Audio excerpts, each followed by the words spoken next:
Thank you, ladies and gentlemen. Thank you for inviting me to speak at today's event. I was asked to come here today to speak about conflict and reconciliation from the perspective of an organization dedicated to trying to resolve conflict. Unfortunately for all of us, we have never been as busy as we are today. Living in Cyprus for the last 5 years and covering the Eurasia region gives one a unique vantage point of seeing the challenges and opportunities facing Europe and the Middle East. Here in what the ancients referred to as the navel of the world, one can look at Europe and the Middle East from an insider's perspective, but also with a bit of distance, having one foot in each of these regions. I will begin by reviewing some of the strategic challenges facing the Eurasia region in the coming years, as seen through the eyes of my organization, which works on preventing and resolving conflict in this region and the world. None of these challenges are terribly surprising. However, they never fail to raise eyebrows, particularly when coupled with weakened response systems. When we assess the challenges for the region, we consider them all as follows. Information technology and social media, and what this means for inequality, marginalization and disenfranchisement, information analysis, cyber warfare, the wider platform these mediums give to extremists and authoritarians, and what it means for privacy and freedom of choice. Polarization and the return of identity-based politics and populism, and how this exacerbates intra- and interstate conflict. Demographics and the challenges this poses to states and communities through migration, aging populations, and national identity. Climate change and the risk this poses, particularly in regards to countries most at risk and their inability to respond. And finally, the return of great power, geopolitical confrontation and tension, and how this will play out. Unfortunately, our response mechanisms to prevent, contain, and address these are out of date and coming into serious strains. This seems evident by the lack of credible and legitimate leadership, questioning of the norms, rules, and treaties which have guided us in the post-World War II era without clear vision of new norms or better norms, rules, and treaties to guide us. And the weakening of the institutions, regional, national, international, which are no longer viewed as credible, legitimate, and resilient to today's challenges.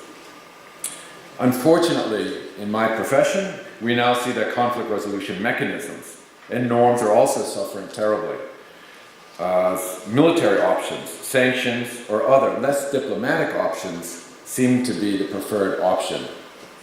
However, as we all know, sanctions and military options do not offer the tools to preventing and ending conflict sustainably and amicably.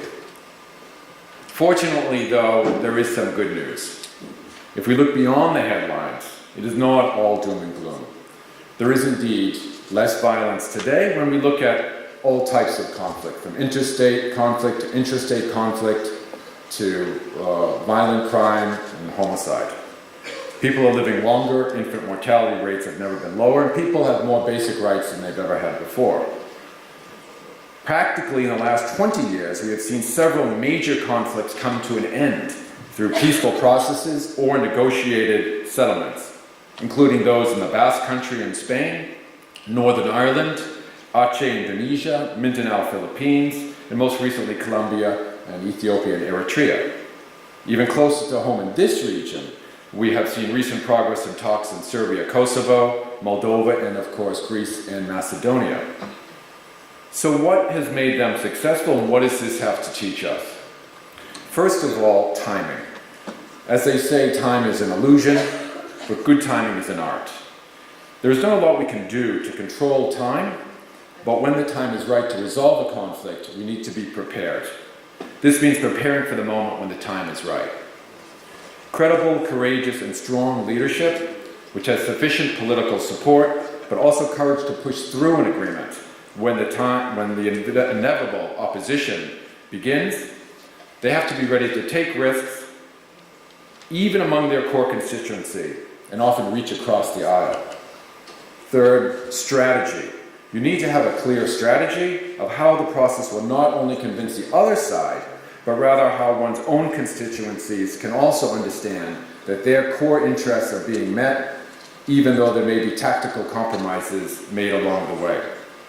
Number 4, public support. There always needs to be time for a confidential process to work out an agreement behind closed doors and out of the limelight. However, it is also essential that people, those most affected by the conflict and which will reap the returns, that they are brought along before there is any final agreement to help buttress the process. Without it, a process and an agreement will not hold. Number 5, demand-driven. An agreement must be demand-driven. It cannot be foisted upon the parties or the affected communities. They must understand what they are getting out of it, how their lives will improve for the better of an agreement than without one. 6, legally sound. In today's world, in most countries, agreements will require some degree of legal validation, as well as public and political validation. This means constitutional changes, usually, or laws that can ensure agreement can withstand legal challenges. Conditions and framing of an agreement are critical to also making sure that indeed the parties define the narrative and not the opposition. Fortunately, I think today in the mediation community, we are much better prepared to respond and resolve conflict than before. There is much greater support for non-traditional actors in resolving conflict. There are more tools in our toolbox. And despite the prevalence of violent conflict in the headlines, we still do not accept conflict as an accepted norm or tool. So while we have our failures, some monumental, I think we maybe take one step back, but we are still going 2 steps forward. Thank you very much.